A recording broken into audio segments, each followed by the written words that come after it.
Franca मा ई Sulem Yong को UNESCO Madanjeet Singh पुरस्कार 2022 दिया गया है। संतोष कुमार यादव को एनएचएआई का अध्यक्ष नियुक्त किया गया है। असम सरकार द्वारा दोस्तों हाल ही में अरुणोदय 2.0 योजना शुरू की गई है। हेलो दोस्तों, स्वागत है आपका नेक्स्ट पॉइंट में। आज हम देखेंगे आज यानी 28 दिसंबर के इंपॉर्टेंट करंट अफेयर्स को, जो कि सभी एग्जाम्स के लिए काफी इंपॉर्टेंट है, जिसमें भी करंट अफेयर्स पूछा जाता है। तो चलिए दोस्तों, वीडियो को शुरू करते हैं। हमारा आज का पहला क्वेश्चन है, भोपाल में आयोजित 6th इलाइट राष्ट्रीय महिला मुक्केबाजी चैंपियनशिप में किसने स्वर्ण पदक जीता है? सही आंसर है दोस्तों लवलीना बोरगोहेन। लवलीना बोरगोहेन और निखत जरीन ने राष्ट्रीय महिला मुक्केबाजी चैंपियनशिप 2022 में गोल्ड मेडल जीता है। ठीक है फ्रेंड्स, ये आपको ध्यान रखना है। अब दोस्तों, स्पोर्ट्स से रिलेटेड जितने भी इंपॉर्टेंट करंट अफेयर्स बनते हैं उन सभी को देख लेते हैं। दोस्तों, आपको पता है केंद्रीय मंत्री अनुराग ठाकुर ने कर्नाटका में खेल विज्ञान केंद्र का उद्घाटन किया है। ठीक है, खेल विज्ञान केंद्र का उद्घाटन किया है कर्नाटका में। वहीं दोस्तों, गेटो सोरा ये मात्र 9 साल के हैं। इन्होंने मलेशिया की जूनियर इंटरनेशनल बैडमिंटन चैंपियनशिप का खिताब जीता है। किसने? गेटो सोरा। और ये कहाँ के रहने वाले हैं? ये अरुणाचल प्रदेश के रहने वाले हैं।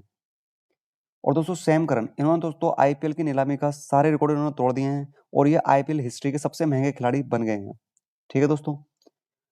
वहीं गोवा 27 फरवरी से 5 मार्च तक भारत की पहली विश्व टेबल टेनिस श्रृंखला की मेजबानी करेगा। कौन? गोवा राज्य।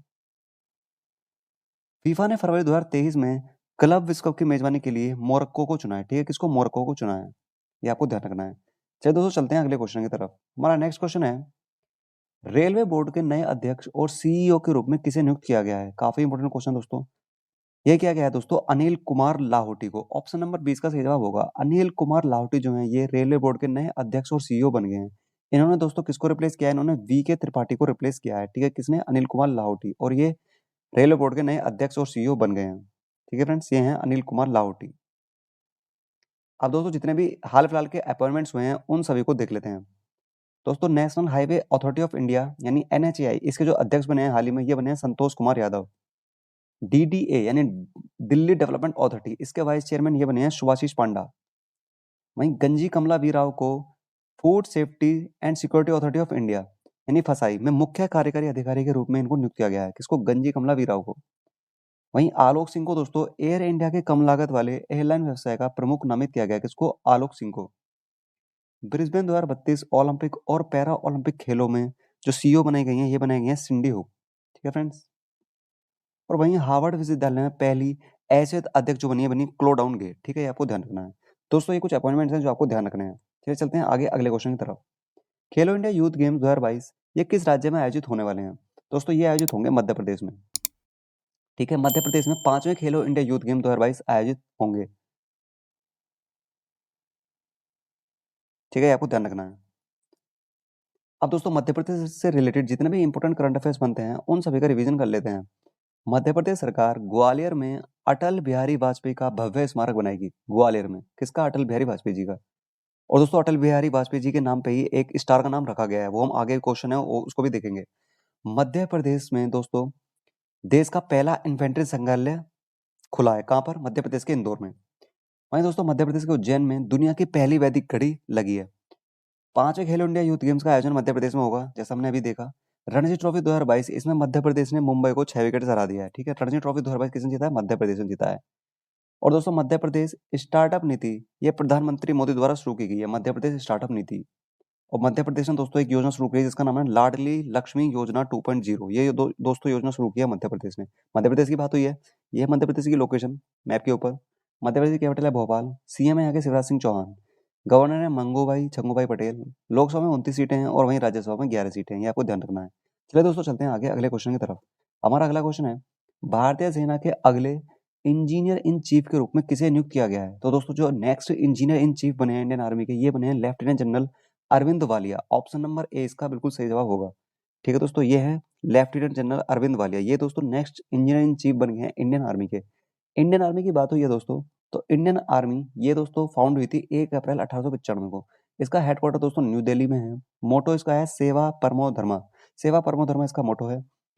आर्मी स्टाफ के जो चीफ हैं इंडियन आर्मी के, ये हैं कौन? जनरल मनोज पांडे। सीडीएस कौन है? सीडीएस है general Anil Chauhan, chief of defence staff.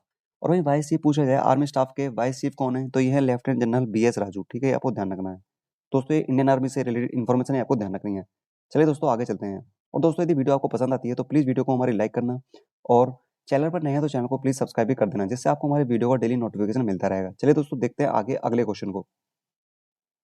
किस राज्य की मेजबानी में पहला अंतर्राष्ट्रीय तटीय महोत्सव 2022 का आयोजन किया गया है? सही आंसर है दोस्तों केरल। केरल राज्य में दोस्तों पहला अंतर्राष्ट्रीय तटीय महोत्सव 2022 का आयोजन किया गया है। ठीक है फ्रेंड्स, आपको ध्यान रखना है। केरल की बात हुई है तो केरल से रिलेटेड इंपॉर्टेंट करंट अफेयर्स देख लेते हैं। दोस्तों केरल में प्रोजेक्ट वनीकरण जो है ये लॉन्च किया है। किसने किया है? केरल के फॉरेस्ट डिपार्टमेंट ने। कौन सा प्रोजेक्ट? वनीकरण। और दोस्तों केरल में भारत के पहले कार्बन न्यूट्रल फार्म का उद्घाटन किया गया है। पहले कार्बन न्यूट्रल फार्म का उद्घाटन ये केरल में किया गया है। केरल पर्यटन ने वर्ल्ड ट्रैवल मार्ट में रेस्पॉन्सिबल टूरिज्म ग्लोबल अवार्ड जीता है। ठीक है friends, responsible tourism global award ये जीता है केरल ने वर्ल्ड ट्रैवल मार्ट में। 18वां अंतर्राष्ट्रीय टेलीमेडिसिन सम्मेलन जिसका नाम है टेलीमेडिकॉन 2022 ये दोस्तों केरल में आयोजित किया जाएगा। केरल बैंक दर के आधार पर एक समान सोने की कीमत पेश करने वाला पहला राज्य बन गया है। ठीक है, आपको ध्यान रखना है। केरल की बात हुई है, ये है केरल की लोकेशन। कैपिटल इसकी तिरुवनंतपुरम है। पिनराई विजयन यहाँ के सीएम है और आरिफ मोहम्मद खान यहाँ के गवर्नर है। लोकसभा में 20 सीटें और राज्यसभा में 9 सीटें हैं। ठीक है, आपको ध्यान रखना है। चलो दोस्तों चलते हैं आगे अगले क्वेश्चन की तरफ। हाल ही में इंटरनेशनल स्पेस रजिस्ट्री ने किसके नाम पर एक तारे का नामकरण किया है? अभी हमने दोस्तों पीछे इसका जिक्र किया था, तो दोस्तों इसका सही आंसर है अटल बिहारी वाजपेयी। अटल बिहारी वाजपेयी जी के नाम पर इंटरनेशनल स्पेस रजिस्ट्री का दोस्तों ये नाम रखा गया है। और दोस्तों ये 25 दिसंबर को ही रखा गया था। ठीक है, 25 दिसंबर को। ठीक है, 25 दिसंबर को ही उनकी क्या होती है, उनकी बर्थ एनिवर्सरी होती है। उन्हीं के दिन ही ये नाम रखा गया है। और आपको पता है उनकी ही बर्थ एनिवर्सरी पे ही कौन सा दिवस मनाया जाता है? सुशासन दिवस मनाया जाता है। ठीक है, आपको ध्यान रखना है। ठीक है फ्रेंड्स, अब इससे रिलेटेड कुछ इंपॉर्टेंट पॉइंट्स देख लेते हैं। दोस्तों जो ये तारा है ये पृथ्वी से इसकी दूरी 392.01 प्रकाश वर्ष है। इतने लाइट ईयर्स दूर है ये। और दोस्तों ये तारा जो है सूर्य के सबसे निकट है। ठीक है, जिसका नाम अटल बिहारी वाजपेयी जी के नाम पर रखा गया है। और दोस्तों जो अटल बिहारी वाजपेयी हैं इन्होंने 16 मई 1996 से 1 जून 1996 तक और फिर उसके बाद 19 मार्च 1998 से 22 मई 2004 तक प्रधानमंत्री के रूप में कार्य किया। 2 बार ये पीएम बने हैं। पहले तो शॉर्ट टर्म के लिए बने काफी, उसके बाद 1998 से 2004 तक ये पीएम रहे इंडिया के।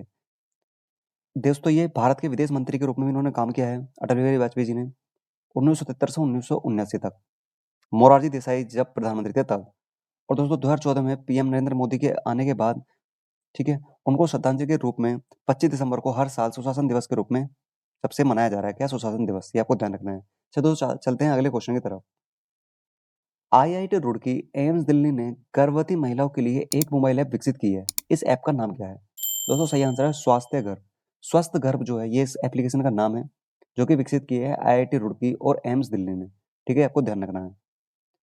ठीक है फ्रेंड्स, चलिए चलते हैं आगे अगले क्वेश्चन की तरफ। हमारा नेक्स्ट क्वेश्चन है, भारत के राष्ट्रपति ने किस राज्य में प्रसाद परियोजना का उद्घाटन किया है? सही आंसर है दोस्तों आंध्र प्रदेश। भारत की राष्ट्रपति द्रौपदी मुर्मू इन्होंने दोस्तों प्रसाद परियोजना का उद्घाटन किया है और ये क्या है? आंध्र प्रदेश के अंदर। ठीक है, आपको ध्यान रखना है। अब दोस्तों प्रसाद परियोजना क्या है इसके बारे में देख लेते हैं।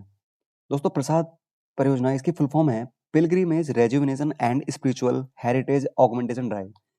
इस परियोजना का जो उद्घाटन हुआ है ये दोस्तों आंध्र प्रदेश के श्रीशैलम में 26 दिसंबर 2022 को हुआ है। किसने किया है? राष्ट्रपति द्रौपदी मुर्मू जी ने। ठीक है फ्रेंड्स, और इस परियोजना के तहत कितने रुपए आवंटित हुए हैं? तो ये हुए हैं 48.03 करोड़ रुपए। ठीक है, आपको ध्यान रखना है। अब दोस्तों आंध्र प्रदेश की बात हुई है तो आंध्र प्रदेश से रिलेटेड जितने भी इंपॉर्टेंट करंट अफेयर्स बनते हैं उन सभी का रिवीजन कर लेते हैं। दोस्तों रिलायंस जियो ने 6500 करोड़ रुपए के निवेश के साथ आंध्र प्रदेश में 5G सर्विसेज जो हैं ये लॉन्च की हैं। ठीक है, ये आपको ध्यान रखना है। आंध्र प्रदेश 55वां राष्ट्रीय पुस्तकालय सप्ताह मना रहा है। 55वां राष्ट्रीय पुस्तकालय सप्ताह ये मना रहा है आंध्र प्रदेश। वहीं दोस्तों वर्ल्ड बैंक ने आंध्र प्रदेश में साल्ट परियोजना यानी सपोर्टिंग आंध्राज लर्निंग ट्रांसफॉर्मेशन इस परियोजना के लिए $250 मिलियन का ऋण दिया है। वहीं भारत की पहली लिथियम आयन सेल फैक्ट्री इसका उद्घाटन दोस्तों आंध्र प्रदेश में हुआ है। आंध्र प्रदेश सरकार ने YSR यंत्र सेवा परियोजना शुरू की है। ठीक है, आपको ध्यान रखना है। आंध्र प्रदेश की बात हुई है तो यह आंध्र प्रदेश की लोकेशन मैप के ऊपर। आंध्र प्रदेश की कैपिटल है अमरावती। सीएम है यहाँ के वाईएस जगनमोहन रेड्डी। गवर्नर की बात की जाए तो ये है विश्वभूषण हरिचंदन। लोकसभा में 25 सीटें और राज्यसभा में 11 सीटें। आपको ध्यान रखना है। ठीक है फ्रेंड, चलिए चलते हैं आगे अगले क्वेश्चन की तरफ। यूके स्थित अर्थशास्त्र सलाहकार firm centre for economics and business research यानी CEBR ने भविष्यवाणी की है कि भारत किस वर्ष तक तीसरी सबसे बड़ी अर्थव्यवस्था बन जाएगा। सही आंसर है दोस्तों 2037। ऑप्शन नंबर सी इसका सही आंसर होगा। 2037 तक भारत तीसरी सबसे बड़ी अर्थव्यवस्था बन जाएगा, ऐसा कहना है CEBR का यानी centre for economics and business research, जो कि यूके बेस्ड एक इकोनॉमिक कंसल्टेंसी फर्म है। ठीक है फ्रेंड्स, आपको ध्यान रखना है।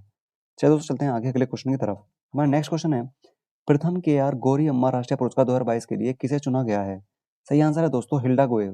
हिल्डा गोएव को फर्स्ट KR गोरी अम्मा नेशनल अवार्ड 2022 दिया गया है। ठीक है, इनको ये चुना गया इसके लिए। ठीक है, ये है हिल्डा गोएव। ठीक है, अब दोस्तों जितने भी अवार्ड दिए गए हैं हाल फिलहाल में उन सभी को देख लेते हैं। बेथ मीड को BBC sports personality of the year 2022 award से सम्मानित किया गया है। वहीं UIDAI मुख्यालय बिल्डिंग ने टॉप ग्रीन बिल्डिंग अवार्ड जीता है।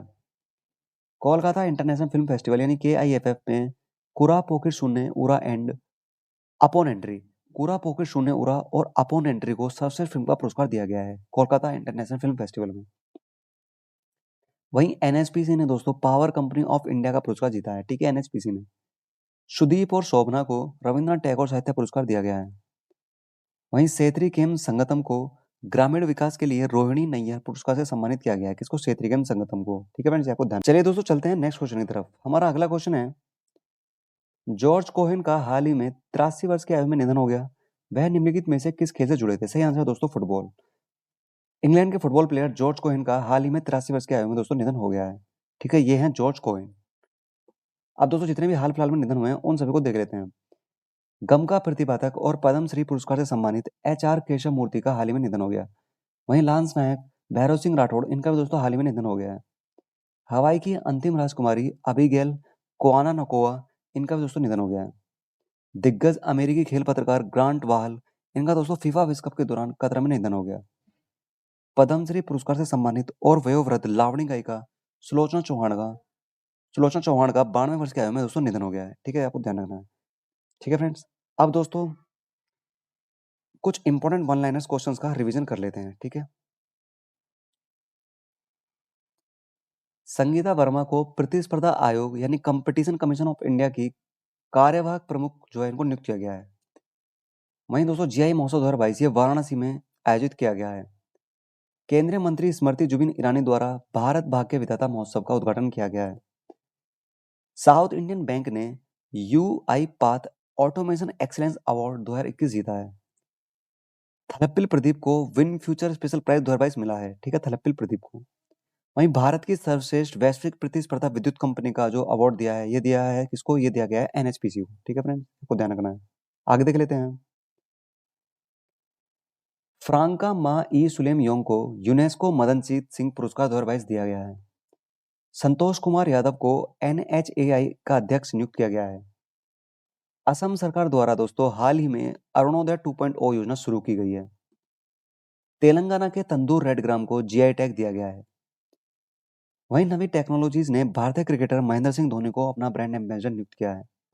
और दोस्तों अचंत शरत कमल को वर्ष 2022 का मेजर ध्यानचंद खेल रत्न दिया गया है। ठीक है फ्रेंड्स, किसको? अचंत शरत कमल को। ठीक है, ये आपको ध्यान रखना है। तो दोस्तों ये थी हमारी आज की वीडियो अगर पसंद आए तो प्लीज वीडियो को लाइक कर देना, अपने दोस्तों के साथ शेयर भी कर देना, और दोस्तों चैनल पर नए हो तो प्लीज चैनल को सब्सक्राइब करके बेल आइकन प्रेस कर देना, जिससे आपको हमारी वीडियो का डेली नोटिफिकेशन मिलता रहेगा। चलो दोस्तों मिलते हैं नेक्स्ट वीडियो में, तब तक के लिए धन्यवाद।